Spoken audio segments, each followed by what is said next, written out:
Hello friends, welcome to all in one education YouTube channel. हाँ, clear है concept.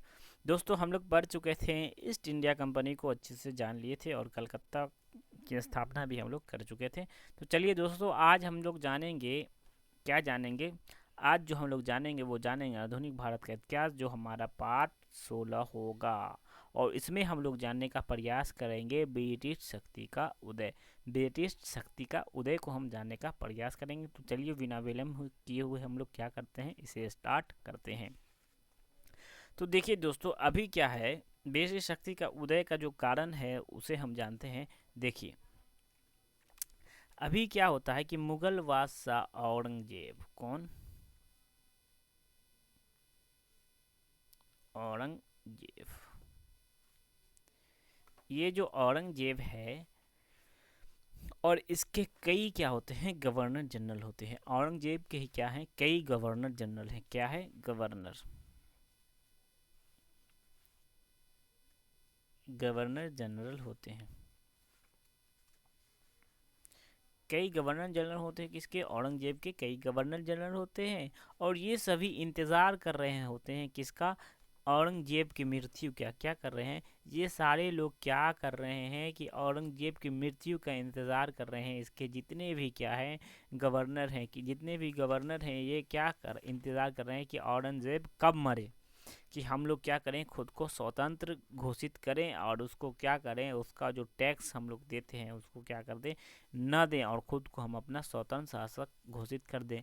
लेकिन औरंगजेब की जीवित यह काम नहीं हो सकता था, इसीलिए ये लोग क्या कर रहे थे, औरंगजेब के मृत्यु का इंतज़ार कर रहे थे। इस और क्या होता है कि एक समय अब आता है कि और औरंगजेब काफ़ी बोले तो मतलब कि इसके समय कोई गवर्नर विद्रोह कर दे और पैसा मतलब जो होता है टैक्स अगर नहीं भेजता था तो क्या करता था औरंगजेब, तो उसका समझिए कि मतलब खाल खींच लेगा। क्या? खाल खिंचवा लेता था। तो चलिए, इसका एक औरंगजेब का क्या बोलते हैं, एक डर, क्या बोलते हैं, औरंगजेब का एक डर बैठा हुआ था। इसके जितना भी क्या है गवर्नर जनरल थे, उसका औरंगजेब का क्या डर बैठा हुआ था। तो चलिए, अब हम जानते हैं अब क्या होता है। अब दोस्तों आता है क्या, 1707। 1707 सुनकर ही आप समझ गए होंगे, क्या समझ गए होंगे कि अब क्या है दोस्तों, औरंगजेब, ये जो औरंगजेब है इसकी अब हो चुकी है मृत्यु, ये मर चुका है औरंगजेब। 1707 ईस्वी में क्या हो जाती है, औरंगजेब की मृत्यु हो जाती है। और इसके बाद दोस्तों क्या होता है, दक्षिण से लेकर के, मतलब दक्षिण से लेकर के दोस्तों उत्तर तक, दक्षिण से लेकर के उत्तर तक अधिकांश जो गवर्नर हैं वो खुद को क्या कर देते हैं, स्वतंत्र घोषित करते हैं। क्या कर देते हैं दोस्तों, स्वतंत्र घोषित करते हैं, स्वतंत्र घोषित कर देते हैं। जो उत्तर से लेकर के दया फिर दक्षिण से लेकर के पश्चिम तक है, क्या कर देते हैं, स्वतंत्रता की घोषणा कर देते हैं। और टैक्स जो होता है, टैक्स देना क्या कर देते हैं, जो टैक्स मैंने बताया कि वो क्या कर देते हैं, देना बंद कर देते हैं। बंद नहीं देंगे, नहीं देंगे, क्या नहीं देंगे, ये जो टैक्स है उसको क्या करेंगे, नहीं देंगे। तो चलिए, और आगे हम लोग जानते हैं और क्या होता है। अंग्रेज जो अपना साम्राज्य बंगाल से दक्षिण, क्या बंगाल से जो दक्षिण की तरफ, क्या बंगाल से जो दक्षिण की ओर और दक्षिण से लेकर के उत्तर की ओर, क्या बंगाल से दक्षिण तक और दक्षिण से लेकर के उत्तर की ओर इसका रहता है साम्राज्य। और सबसे लास्ट में क्या होता है, जो अंग्रेज हैं इन सबको तो जीतते हैं, लेकिन अंग्रेज अभी क्या करता है कि पंजाब, जो पंजाब है दोस्त को, इसको क्या करता है, ये सबसे लास्ट में जीतता है पंजाब को। सबसे लास्ट में जीतता है कौन, जो अंग्रेज हैं। और दक्षिण का राजा ज़्यादा मजबूत रहता है, जो है ये दक्षिण देख रहे हैं, यहाँ का क्या होता है, राजा काफ़ी मजबूत होता है। तो चलिए, और आगे हम जानते हैं। और अंतिम रूप से अब सीधे नियुक्त होने वाला जो गवर्नर होता है, जो खुद से सीधे नियुक्त होगा गवर्नर, और बंगाल में 1700 से, मतलब कि औरंगजेब के मरने से पहले 1700 में ही दीवान के पद पर इसको क्या किया जाता है, दीवान, दीवान के पद पर इसको क्या कहा जाता है, रखा जाता है दीवान के पद पर, जिसका नाम है दोस्तों, जो दीवान के पद पर है उसका नाम है क्या, मुर्शीद कुली खां। मुर्शीद कुली खां। कौन है? मुर्शीद कुली खां है। ठीक है, कौन है दोस्तों? मुर्शीद कुली खां है। और ये क्या होता है कि भू राजस्व के लिए मुर्शीद कुली खां जो है, ये मुर्शीद कुली खां भू राजस्व के लिए क्या करता है कि इजारा, क्या बोलते हैं दोस्तों, इजारा पद्धति पद्धति इजारा पद्धति, मतलब कि इजारा पद्धति का मतलब हम लोग कहें जाने तो ठेका पर देना, मतलब कि ज़मीन को जो मानिए तो ठेका पर देने का काम होता था। इजारा पद्धति पर ठेका पर दे देने का काम होता था। और इसकी शुरुआत कौन करता है? तो हम लोग जान गए, मुर्शीद कुली खां। आपसे क्वेश्चन पूछा जाएगा कि इजारा प्रथा की शुरुआत किसने की थी, तो आप उम्मीद करता हूँ कि समझ गए, मुर्शीद कुली खां ने किया था। चलिए आगे हम लोग जानते हैं। अब क्या होता है, ये जो मुर्शीद कुली खां है दोस्तों, मुर्शीद कुली खां है, क्या करता है 1700, मैंने बताया 1700 से लेकर के 1707 तक, क्या है 1707 तक टैक्स देता है। क्यों देता है, क्या है देता है? हम लोग जान रहे हैं कि 1707 तक औरंगजेब जिंदा था। 1707 में क्या हो जाता है, औरंगजेब की मृत्यु हो जाती है। परंतु क्या होता है कि औरंगजेब की मृत्यु के बाद क्या करता है, 1707 में तो औरंगजेब मर गया। इसकी मृत्यु के बाद यह स्वतंत्र शासक की तरह क्या करने लगा, व्यवहार करने लगा। कौन? मुर्शीद कुली खां क्या करने लगा, स्वतंत्र शासक की तरह, स्वतंत्र शासक की तरह क्या करने लगा, व्यवहार करता है। कौन? मुर्शीद कुली खां। और टैक्स भी देना क्या कर देता है कि बंद कर देता है कि अब हम टैक्स नहीं देंगे। और अभी जो बंगाल की राजधानी बांग्लादेश, क्या है दोस्तों, बंगाल की राजधानी जो है बांग्लादेश,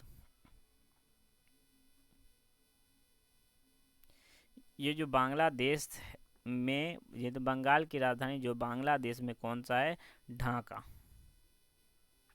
कहाँ है दोस्तों, ढाका है इसकी राजधानी। मतलब कि बंगाल की राजधानी बांग्लादेश में ढाका था उस समय। तो मुर्शीद कुली खान क्या करता है दोस्तों, अभी मुर्शीद कुली खान इसकी राजधानी ढाका से मुर्शिदाबाद ले आता है। कहाँ से? अभी हम लोग दे रहे हैं ये ढाका है, तो इसको क्या कर ले जाता है, मुर्शिदाबाद।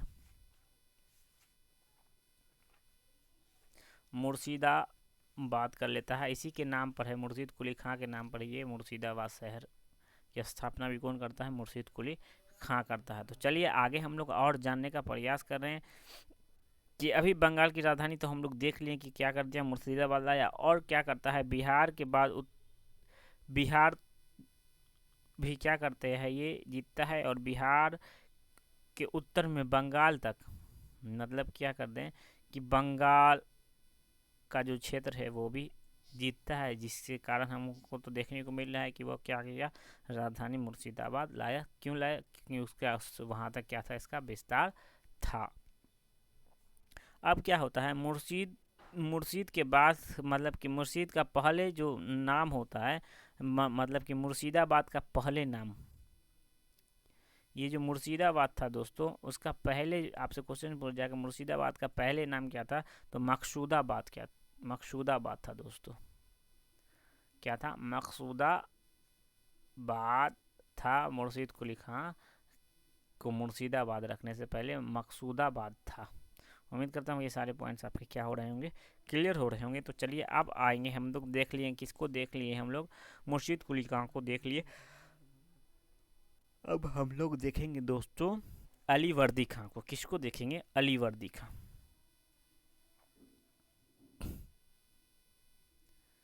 अली वर्दी खां को हम लोग आज अच्छे से जानते हैं। हम लोगों ने मुर्शीद कुली खां को जान लिया।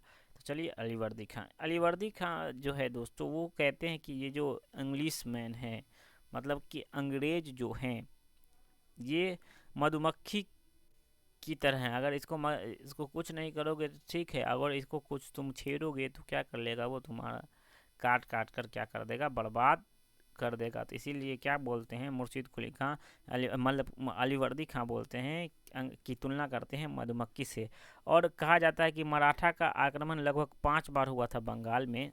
और हम लोग जान लें क्या कि मराठा का जो है, मराठा का जो का आक्रमण लगभग 5 बार। कितने बार दोस्तों? 5 बार हुआ था बंगाल पर मराठा का आक्रमण। और रघु भोसले, तभी 1751 की बात है। रघु भोसले कौन है दोस्तों? भोसले में लिखता हूँ, भोसले। ये जो रघु भोसले हैं 1791 में अलीवर्दी खां जो थे उड़ीसा को दिए थे। क्या किए थे? उड़ीसा को दे दिए थे 12 लाख चौथ के रूप में। कौन दे दिए थे? रघु भोसले। तभी 1751 ईस्वी में, क्या 1751 ईस्वी में क्या किए थे ये जो भोसले, इनका पूरा नाम रघु भोसले है, क्या कर दिए थे? उड़ीसा को, किसको? उड़ीसा को क्या कर दिए थे? 12 लाख चौथ, 12 लाख चौथ के रूप में दे देंगे। परंतु क्या करता है कि आप मतलब कि दे देंगे, लेकिन आप बंगाल पर आक्रमण नहीं करिएगा। क्या? उड़ीसा तो ले लीजिए 12 लाख चौथ के ऊपर, लेकिन आप क्या करिएगा? बंगाल पर आक्रमण आपको नहीं करना होगा। कौन बोलता है? रघु भोसले बोलता है। और 1756 की बात करें हम, देखिए 1756 में क्या है कि अलीवर्दी खां मर गया। क्या हो गया दोस्तों? अलीवर्दी खां मर गया, अलीवर्दी खां की मृत्यु हो गई और अलीवर्दी खां मर गया। अलीवर्दी खां के 3 बेटियां थी। क्या होता है देखिए, अब मामला फंसता है कैसे, और अंग्रेज का दिमाग अब देखिएगा क्या होता है। देखिए अलीवर्दी खां को कितनी है? 3 बेटियां हैं, 3 बेटी है। 3 बेटी किसको है? अलीवर्दी खां को। फर्स्ट को पटना देते हैं अलीवर्दी खां, और सेकंड को देखिए, फर्स्ट वाले का अगर हम लोग बात करें तो फर्स्ट को पटना, सेकंड की बात करें तो पूर्णिया रहती हैं, ये पूर्णिया इनका है। और थर्ड की हम लोग बात करें तो थर्ड जो है ये घसीटी बेगम है, इनको मिलता है ढाका, ढाका से हैं ये। तो देखिए आप सबसे पहले हम लोग देखेंगे कि इनकी फर्स्ट बेटी जो है, इनका नाम है दोस्तों अमीना बेगम, अमीना बेगम है। और दूसरी अमीना बेगम जो है वो कहाँ से हैं? पटना से हैं। पटना से, फिर से मैं अच्छे से बताता हूँ, पटना से हैं। अमीना बेगम है पटना से। और मायमूना बेगम बोलते हैं इसको, इनको जो सेकेंड है मायमूना, मायमूना बेगम है जो हम लोग देख रहे हैं कहाँ से हैं? पूर्णिया से हैं। मायमूना बेगम पूर्णिया से है। और थर्ड जो है घसीटी बेगम है, ये ढाका से है। घसीटी बेगम ये कहाँ से है? ढाका से, ढाका से है ये, हम देख लिए। अब देखिए जो पहली बेटी है अमीना बेगम, उनका बेटा है सिराजुद्दौला। सिराजुद्दौला अमीना बेगम की बेटी है, जो कहाँ से बिलोंग कर रही हैं? पटना से। और हम लोग देखें सेकेंड मान ली है यमुना, मतलब कि यामुना बेगम या मायमुना बेगम बोलते हैं इनको, मायमुना, सॉरी यमुना नहीं है, मायमुना है। और इनका बेटा है शौकत अली, शौकत, ये शौकत अली। अब देखिए कि अब ये तीनों जो बहन है, अब उनमें से क्या किया जाए कि अब क्या करता है अलीवर्दी का, सोचता है कि हम किसको राजा बनाएं, मतलब किसको ये सारा जिम्मेदारी सौंपें। इनके लिए क्या होता है, काफ़ी परेशानी होती है। तो इस परेशानी को अब हम लोग क्या करेंगे, इसका देखते हैं कि क्या निदान होता है इस परेशानी का। तो देखिए तीनों बेटी चाहती थी, मतलब कि कोई भी चाहेगा कि हम बंगाल के नवाब बने। कहाँ बने? कि हम बंगाल के नवाब, हम बंगाल के क्या बनेंगे दोस्तों? नवाब बनेंगे। कहाँ के? बंगाल के नवाब हम बनेंगे। ये कौन बोल रहा है? ये तीनों जो बेटियां हैं उसकी, वो उनकी बातें हो रही हैं जो मैंने बताया, अमीना बेगम, मायमूना बेगम और घसीटी बेगम। और ये लोग चाह रहे हैं, क्या चाह रहे हैं कि क्या करेंगे कि हमारा बेटा बनेगा, नहीं मेरा बेटा बनेगा, नहीं मेरा बेटा बनेगा। तो चलिए अब हम जानते हैं। अब क्या होता है दोस्तों कि अब हम लोग देखेंगे, ये देखिए अब क्या होगा कि 1756 में आएंगे। 1756 से पहले मैं बता दूं कि क्या होता है कि नवाब, ये जो नवाब हैं, नवाब जो हैं दोस्तों, नवाब बनने पर क्या करता है अलीवर्दी खां सिराजुद्दौला को बना मतलब कि बनाना है, बोला था क्या कि मतलब कि क्या बोल दिया कि नवाब जो बनेगा, कौन बनेगा? सिराजु सिराजुद्दौला से बंगाल का नवाब बनेगा कौन? सिराजुद्दौला। ये कौन बोल देता है? अलीवर्दी खां तो चलिए कल हम लोग कल के वीडियो में जानेंगे दोस्तों कि अब सिराजुद्दौला का कारनामा को देखेंगे कि सिराजुद्दौला क्या करता है, कैसे करता है। तो चलिए, थैंक यू फॉर वाचिंग दोस्तों। हंसते रहिएगा, मुस्कुराते रहिएगा। हम मिलेंगे अब अपनी नेक्स्ट वीडियो।